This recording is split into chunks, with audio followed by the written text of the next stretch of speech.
Y bueno, un poco la idea era hablar sobre todo de la parte jurídica. Yo sé que ustedes estuvieron con Danilo, un gran amigo y compañero de trabajo durante muchos años. No sé si él les comentó, pero yo estuve desde el 2005, trabajamos juntos, y particularmente mi conocimiento sobre el tema OCE, agua y reforma viene fundamentalmente porque mi función, que fue a partir del 2005 ser el secretario general de la OCE y después fui vicepresidente, pero en realidad mi función fue instrumentar la reforma del agua que recién se había aprobado. Y esa reforma además tenía elementos muy nuevos, había muchas cosas que hacer en ese momento. Por eso, de alguna forma, esta situación con Neptuno tiene aspectos jurídicos muy trascendentes en lo que es su, a mi criterio, inconstitucionalidad, sobre la base de que desconoce en muchos aspectos no solo el proyecto, sino la gestión del proyecto, cómo se tramitó el proyecto, desconoce algunas de las especialidades que la reforma constitucional que aprobamos todos los uruguayos por una amplia mayoría en el 2004 estableció y que va en línea con las propuestas que a nivel internacional se hacen de cómo se deben gestionar los servicios públicos y muy particularmente el agua. Ustedes saben que el Uruguay fue el primer país que puso en su constitución el derecho al agua y al saneamiento como un derecho humano fundamental. Unos años después nos habían seguido 10 países y en el 2010 la Asamblea General de la ONU aprobó considerarlo un derecho humano fundamental por una cantidad de 123 países a favor y ninguno en contra. Se abstuvieron varias de las potencias que obviamente son los dueños de las grandes empresas de gestión de agua, pero no hubo votos en contra. Inicio con esto para decirles por qué a mi criterio es muy trascendente el respeto de la Constitución, como lo es, pero que eso va en línea además con la perspectiva internacional. Y esto tiene que ver con que desde el año 1993, con la Asamblea de Viena sobre Derechos Humanos, la ONU, la Asamblea General de la ONU, entendió que todo este tipo de gestiones, de políticas públicas de servicios que tienen que ver en forma directa con los derechos humanos, en particular con la dignidad humana, deben ser consultados, deben ser también acompañados por la gestión de la sociedad civil. O sea que, digamos, el sistema de gestión democrática no pasa exclusivamente por los organismos constitucionales del Estado, o sea, el Poder Ejecutivo o el Poder Legislativo, sino que también pasa por la consulta obligada a las asociaciones civiles. Y cuando decimos la sociedad civil, no nos estamos refiriendo exclusivamente a las ONG, también estamos incluyendo, por ejemplo, los gobiernos municipales, las universidades, los centros de estudio, etc. Y por eso, en la modificación que se realiza en el 2004 al artículo 47 de la Constitución, no se establece exclusivamente que el agua es un derecho humano fundamental y que las concesiones debían de caer y que esto debía ser administrado por el Estado, sino que también se establece la gestión de las cuencas hídricas y la obligatoriedad de cogestionar, digamos, de alguna forma, el Estado junto con la sociedad civil. Obviamente uno puede decir, bueno, pero no podemos hacer que todo esto sea una asamblea permanente porque siempre es difícil. Sí, eso es una cosa. Pero los grandes lineamientos programáticos de hacia dónde se resuelven, digamos, el abastecimiento de agua potable, el control de las cuencas y la parte, digamos, ambiental, eso sí hay que consultarlo con la sociedad civil. Y en un proyecto que es tal vez el proyecto más grande de la historia en materia de agua, por su valor económico, pero también por su impacto ambiental, era a todas luces imprescindible consultar previamente cualquier proyecto con la sociedad civil. En lo que tiene que ver con el proyecto, yo supongo que Danilo ya les informó claramente sobre las situaciones. No sé si les habló de cuando los primeros proyectos que vienen desde el año 60, digamos. O sea que esto no es un proyecto nuevo. Esto no es un proyecto nuevo.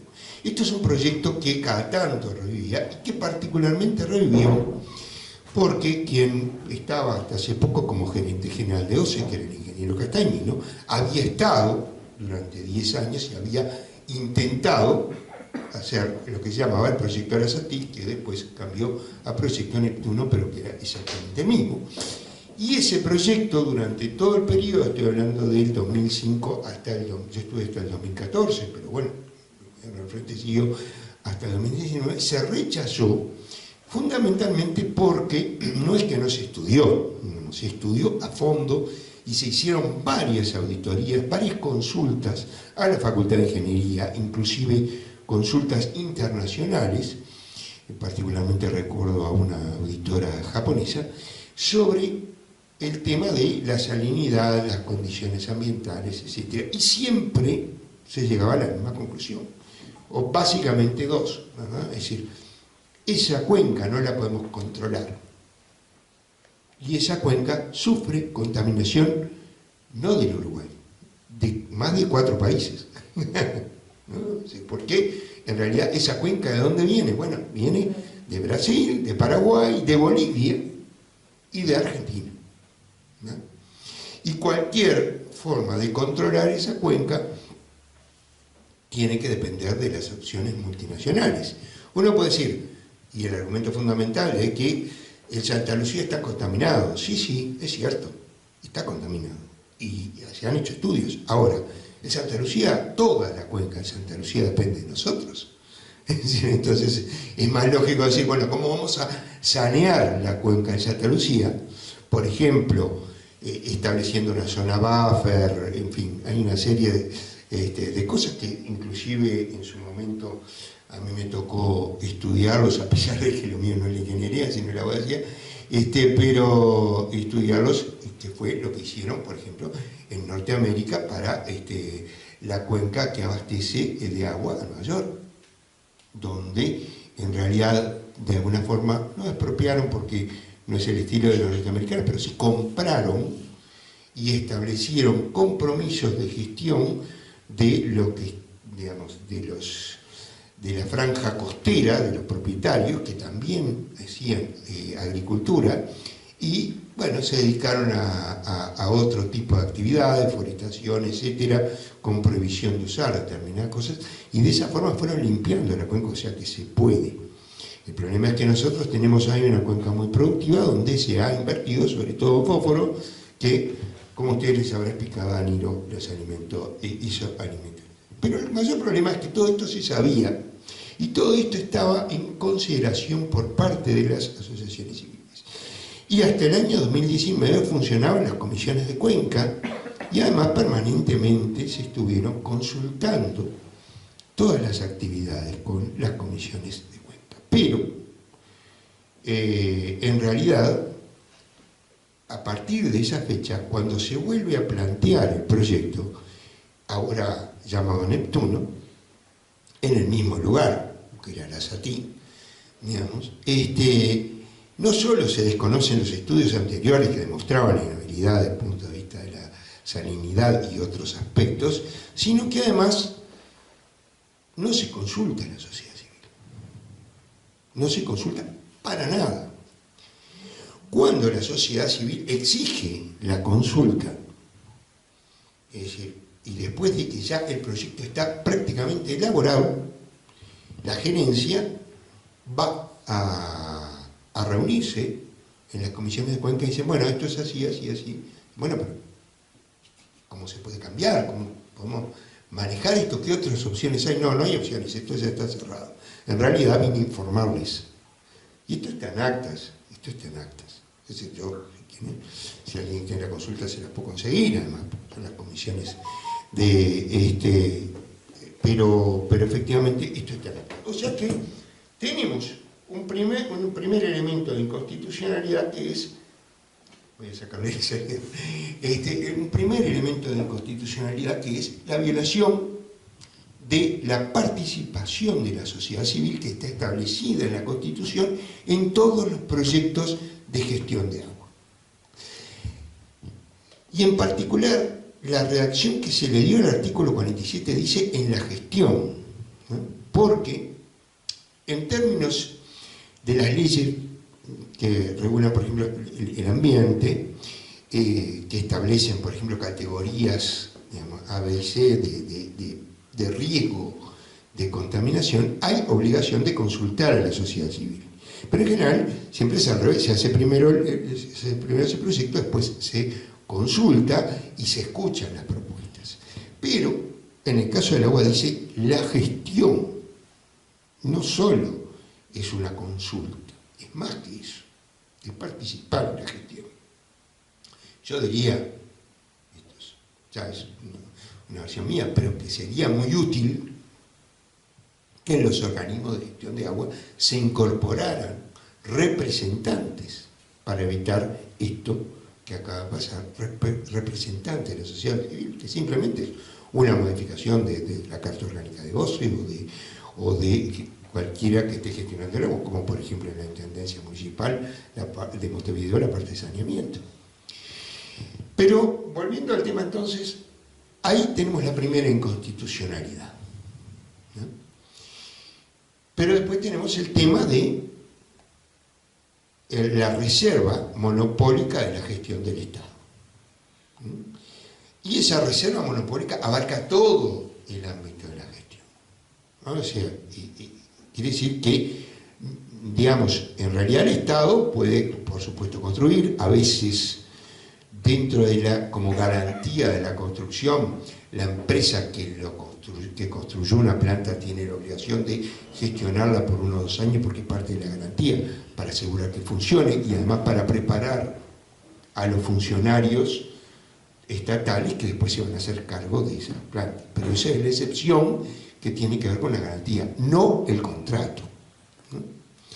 Y fíjense en que ahora vamos a hablar de otra de las inconstitucionalidades que se plantea, y es el uso de la ley 17.555, es el uso de lo que se llama, digamos, los proyectos de inversión, ¿no? O sea, que digamos, en los cuales la propuesta era, bueno, cuando uno trae un proyecto de inversión, recibe una determinada cantidad de privilegios, digamos, de que si su proyecto es original, va a tener mayores posibilidades de ganar la licitación, y si no la gana, por lo menos ese proyecto se lo van a tener que pagar, Bueno, pero esa ley está claramente hecha para inversión privada, no para gestión de servicios públicos. Pero tan claro es esto, que cuando se hace la ley de participación público-privada, se deja expresa uno de los artículos de la ley de participación de público y privado, deja a texto expreso que aquellas actividades que están reservadas monopólicamente para el Estado están afuera de esa ley. Pues bien, acá hay 2 problemas. No se debería utilizar esa ley. El argumento que se manejó por parte de OCE y por parte de la jurídica de OCE fue, bueno, pero esta ley no exonera, no dice nada, la ley 17.555. Por supuesto que no lo podía decir, porque esa ley es anterior a la reforma constitucional. O sea, la prohibición aparece después, pero si aparece después y es una reforma constitucional, por orden jerárquico, claramente no debería aplicarse. Y correctamente la ley de PPT dijo, a esto no se puede aplicar el sistema. Ahora bien, Uno de los requerimientos, o sea que el primer problema es la ley de inversiones no está hecha para eso y no se puede utilizar para este tipo de acciones. El segundo aspecto es que en realidad la inversión, ese privilegio que se le da a los inversionistas, tiene que ver con la originalidad del proyecto. Tengo que presentar un proyecto original. Es algo novedoso para poder, no solo es lo que se puede invertir, porque yo voy a invertir o no según gane la licitación, pero el proyecto sí va a ser, tiene que ser original. Acá no hay ninguna originalidad. La única originalidad que está planteada en el proyecto es la financiación. Y que es una financiación que correspondería a una PPT, que está absolutamente prohibida. O sea que en realidad desde ese punto de vista es también inconstitucional y violatorio de la normativa, ¿no? O sea que sí. Perdón, no entendí eso, esa sigla que dijo. La PPT es la participación pública y privada. Participación público-privada. ¿Qué es en realidad? ¿Cuál es la idea? Y por eso esto es una mezcla de dos leyes que no tienen nada que ver. Es decir, el proyecto en realidad convierte al sistema de Neptuno en una PPP. ¿Por qué? Porque la idea de las PPP, ¿por qué se hacen las PPP? Bueno, esto surgió hace unos 5 o 6 años, perdón, ya estoy perdido, ya como 8. Parece que el tiempo no pasa. Hace bastante más, pero ¿cuál es la idea de una PPP? Es que en realidad financien los privados y eso no caiga en la deuda general del Estado. Es decir, va a caer en algún momento, pero recién después que se termina la obra, ¿no? Y entonces, bueno, eso implica que no va a tener incidencia ni en el riesgo país, ni en los fondos crediticios, etc. Por lo menos durante un buen tiempo, mientras la obra no se termina. Y sirve para lograr, digamos, que vengan inversiones a realizar obras que son importantes para el Estado, que se usaron, por ejemplo, para hacer algunas de las cárceles, sobre todo la cárcel nueva de Punta Rieles y la que se usó para el ferrocarril central, ¿no? Pero tiene una función específica, ¿no? Y en este sentido no se está, justamente no podían hacerlo. Entonces, ¿cuál es la idea? Bueno, los privados invierten, pero por supuesto que la idea de los privados era que también gestionaban. Lo que pasa es que después tuvieron que cambiar el proyecto porque era tan groseramente inconstitucional que era imposible. Pero había una parte que no la podían cambiar, y es que quien toma el agua es básicamente, y quien se encarga de extraer el agua del río de la Plata y llevarla a la planta, es la empresa privada. Porque si no, evidentemente, las condiciones de garantía que se ponen, la empresa no está dispuesta a asumirlo, porque es decir, la empresa tiene que garantizar que la planta funcione y que reciba el agua. Sobre todo ese otro engendro que es el polder, supongo que Danilo les habrá hablado del polder. Yo digo que es un engendro porque, con mis pocos conocimientos de ingeniería, pero con mi experiencia no sé, en primer lugar, estás quitando tierra cultivable para hacer una laguna artificial. El problema es que una laguna artificial, para quien tuvo que gestionar alguna vez el tema del agua, es un problema porque el agua quieta en una zona agrícola va a generar, evidentemente, el problema de las algas. Por lo tanto, el día que se tenga que usar esa reserva de agua dulce, seguramente va a estar estancada, es muy difícil mantenerla limpia sin usar. Lo que racionalmente se plantea con esto, pero a ver, vamos a poner una planta en un lugar que tenemos que buscar una solución para la salinidad para cuando la haya. Es una locura, cuando en realidad podemos tomar agua directamente de los ríos que tienen agua dulce, ¿no? Este es uno de los temas que se ha planteado en práctica. Los temas que también tienen que ver con esto, es decir, el problema de la salinidad ya lo habrá planteado Danilo, pero tiene que ver con el tema ambiental, y es, en realidad, se dice, bueno, puede haber 80 días, 90 días, 114 días. Vamos a suponer que son 90 días, un poco menos de una tercera, un poco menos de la tercera parte del tiempo. Ahora, no hay que ser un genio para darse cuenta cuándo es que esa planta de producción se podría necesitar. En verano. Bueno, ¿por qué? Y yo les puedo asegurar que conozco esto bien, el área metropolitana consume aproximadamente 450 a 500.000 metros cúbicos diarios en invierno, o digamos, básicamente de abril a noviembre. Ahora, en diciembre, enero y febrero llega a consumir 700.000 metros cúbicos. ¿Ya? O sea que es ahí el momento en donde se precisa y donde eventualmente uno podría presentar una planta adicional. Justo en ese momento es cuando aumenta la salinidad. ¿Por qué? Bueno, por razones obvias. Los ríos tienen menos caudal, entonces el océano entra. ¿No? Eso alcanza con haber ido a la escuela para entenderlo, ¿no? Y esto es algo de lo que los ingenieros que han defendido este proyecto no se animan a explicarlo, a decirlo. Siempre hablan del año en redondo, pero no es el año en redondo. También yo les puedo decir que, por mi experiencia personal, esta planta es absolutamente innecesaria. Absolutamente innecesaria. Y a veces uno no quiere pensar mal. A ver, voy a pensar mal, pero podría pensar peor. Le voy a decir de esta forma. La crisis que se dio del agua salada, ¿no? en el área metropolitana, en realidad se dio por una negligencia brutal de las autoridades de OCE. Y quiero decir que yo tenía una buena relación personal con el presidente de OCE, que lo conocí, que era un ingeniero encargado de Trinidad y de Durazno. No era lo mismo que ser encargado del área metropolitana. Pero, ¿qué pasó? No tomaron las medidas a tiempo, porque en realidad la sequía estaba anunciada, veníamos de años de sequía, y estaba claramente determinado la curva, en qué momento se iba a dar, ¿no? Entonces, en realidad, yo recuerdo que nosotros empezamos las campañas de ahorre agua desde octubre, noviembre del año anterior.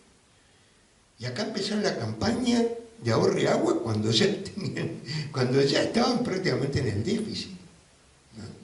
Y ni siquiera tomaron en cuenta la posibilidad de un plan B. El plan B lo hicieron después de que ya tenían el problema encima y que ya empezaba a tener salinidad el agua. Inventaron lo de San José, donde gastaron $500.000 en algo que ya no va a servir, porque ya esa represa desapareció, porque era una represa transitoria de barro que ya no existe. Entonces, digo, ya pienso mal porque hubo negligencia, y también podría pensar peor si esa negligencia no fue hasta cierto punto una forma de tratar de justificar esto. Y quiero ser muy claro, la planta de Aguas Corrientes es una excelente planta que tiene capacidad todavía bastante importante para atender las necesidades del área metropolitana. ¿Qué fue lo que pasó y cuál es el problema? Es el problema de la falta de agua bruta. Entonces, lo que se había planteado, hubo dos planteos por parte de OCE. Uno era sobrelevar Paso Severino.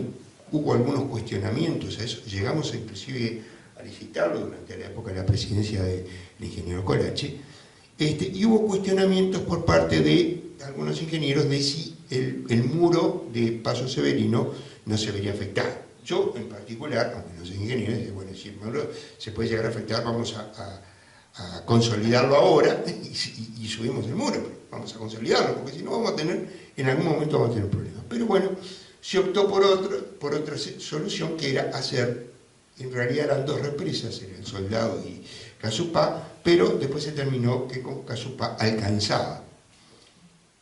Y fíjense que eso duplica. Ahora bien, hay otro argumento que se usa jurídica y técnicamente, que es, bueno, pero tenemos una sola planta.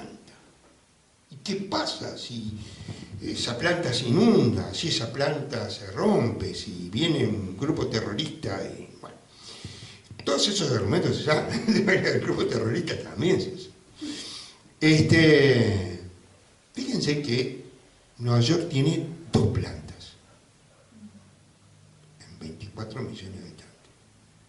Londres tenía una, ahora tiene 2. Creo que es un poco difícil comparar, ¿no? O sea, en el mundo no hay 5 plantas para evitar ese problema. Pero yo no descarto que sería bueno tener una alternativa. Ahora, lo que podemos tener es una alternativa para el caso que, digamos, no alcance con aguas corrientes.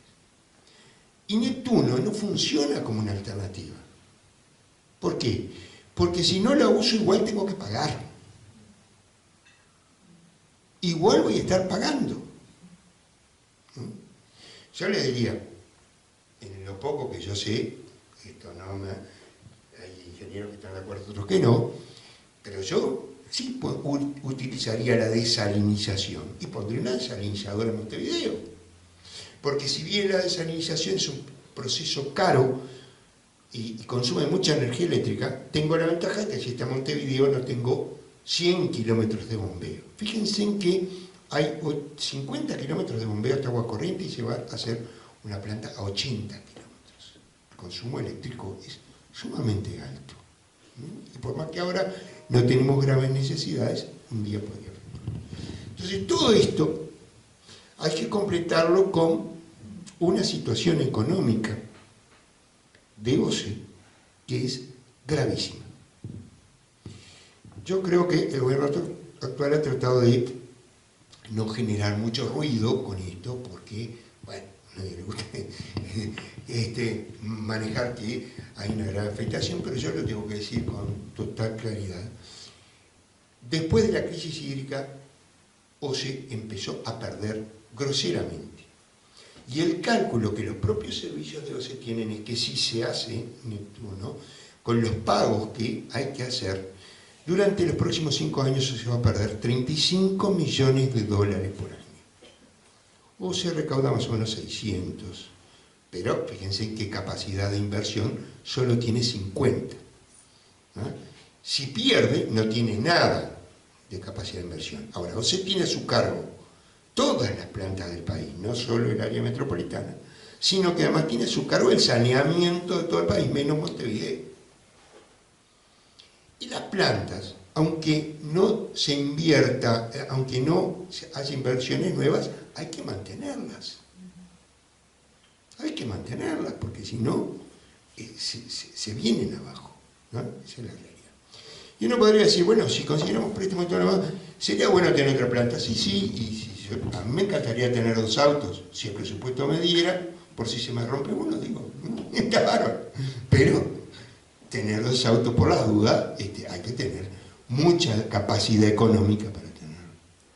Entonces no tiene sentido, es decir, apostar a tener otra planta de producción que nos va a salir cara porque vamos a tener que seguirla pagando, mientras lo que precisamos en realidad es agua bruta.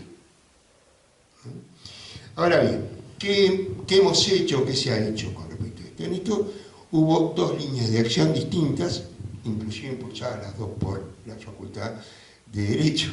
En un caso fue el doctor Cereta, a través del consultorio jurídico con los Tucutucu y otro grupo, que se presentó a pedir la famosa medida cautelar, que lo logró momentáneamente, pero que después fue revocada por el otro lado.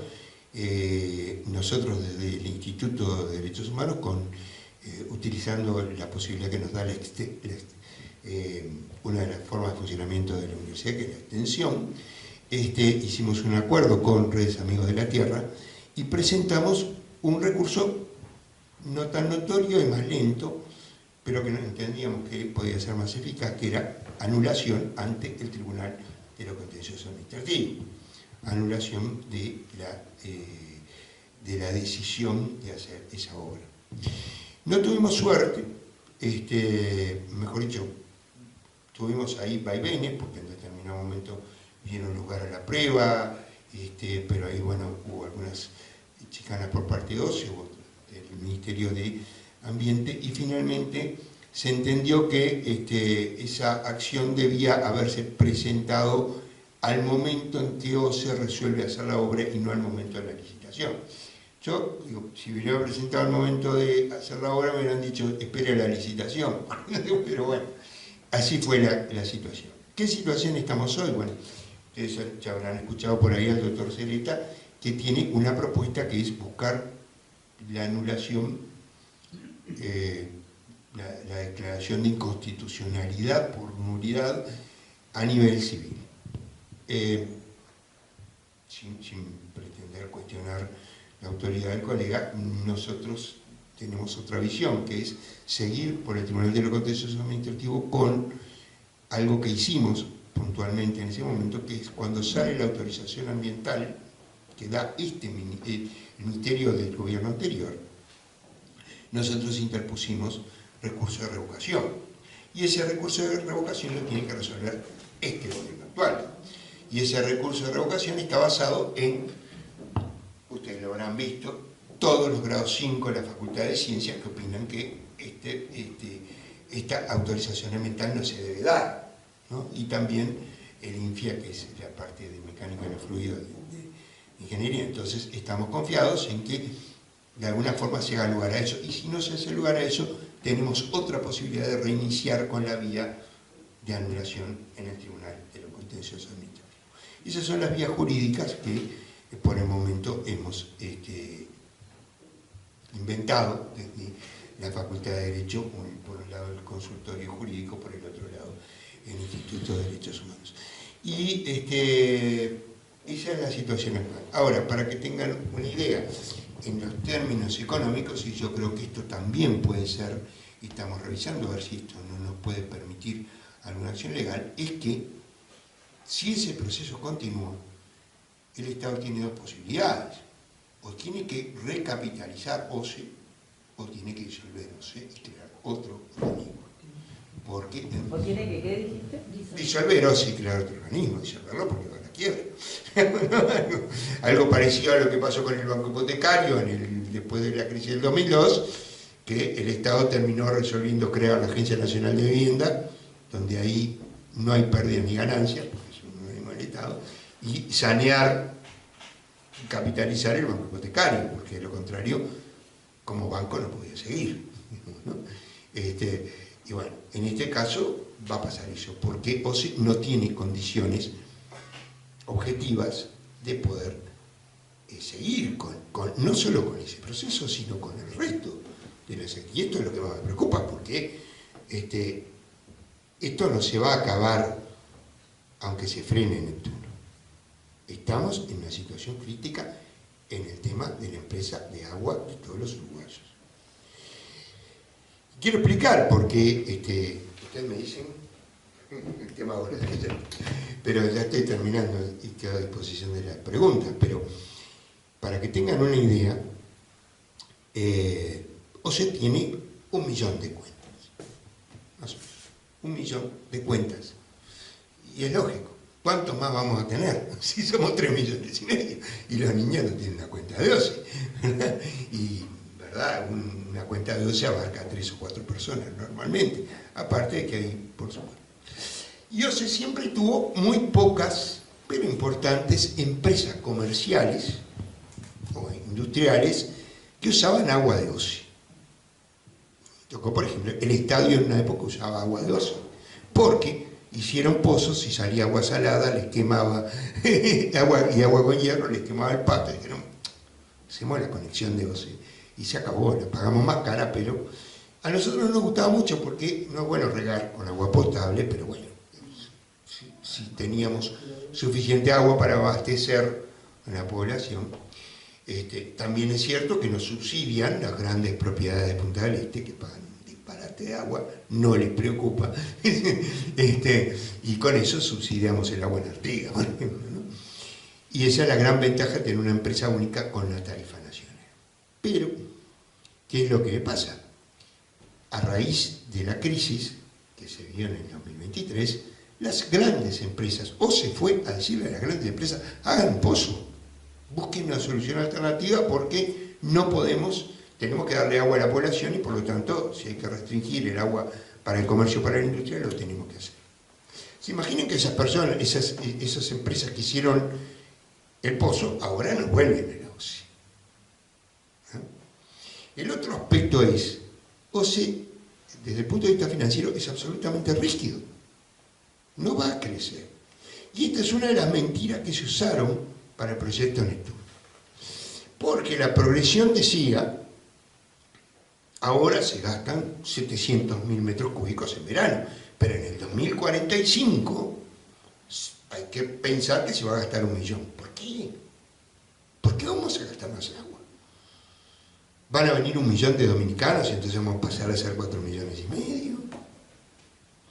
Es decir, vamos a tener 4 hijos por familia. ¿Cómo vamos a aumentar? Porque uno puede decir, bueno, cada vez tenemos electrodomésticos, usamos más luz, pero cada vez el agua va a ser la misma. Es más, tendemos a restringir el uso del agua a través de mecanismos más eficientes, ¿verdad? Es decir, buscamos razonablemente, porque ya no es un problema global, es un problema mundial, buscar restringir el uso del agua potable y guardarlo para las futuras generaciones. Entonces, en realidad, no vamos a aumentar el consumo, o por lo menos no vamos a aumentar en ese nivel. Entonces, ¿por qué tanto? Bueno, hay que justificarlo. Ahora, fíjense en que si el consumo no aumenta, y tampoco la idea es aumentar la tarifa de OCE, porque la tarifa de OCE es buena, es relativamente buena, está dentro de los parámetros internacionales que dicen que tienen que estar en un 3, un 4% de lo que es el promedio de ingresos de una familia. Nosotros andamos en el 4, 4,5. Pero, ¿de dónde se van a obtener los fondos para hacer las inversiones necesarias para el mantenimiento y para la extensión de algo que es prioritario, que es el saneamiento? El directorio anterior, no conforme con el tema Neptuno, firmó proyectos de saneamiento por aproximadamente 800 millones de dólares que no tienen financiación. Pero algunas de las licitaciones ya se hicieron. ¿Cómo se va a hacer con eso? No lo sé. Honestamente, no lo sé.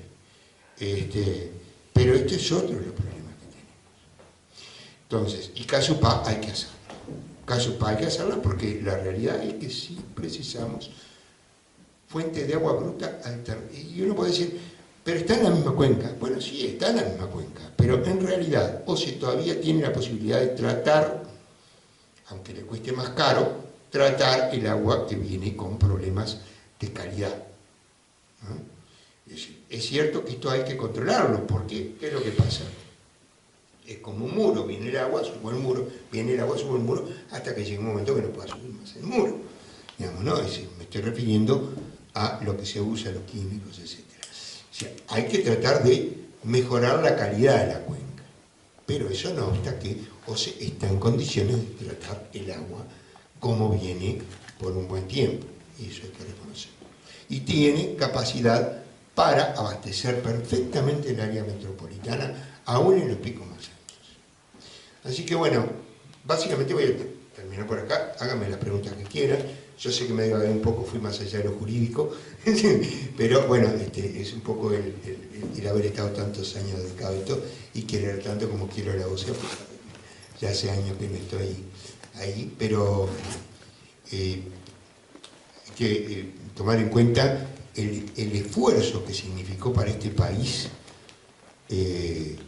ser el primero que estatizó el agua y que logró enfrentarse exitosamente a dos de las multinacionales más grandes del mundo, españolas, una era Iberdrola y otra era Aguas de Barcelona, Agbar, y lograr salir indemne, es decir, a Iberdrola solo se le pagó el consumo que había de ese mes, no se le pagó, solo se le devolvió las cartas de garantía que tenían y nada más.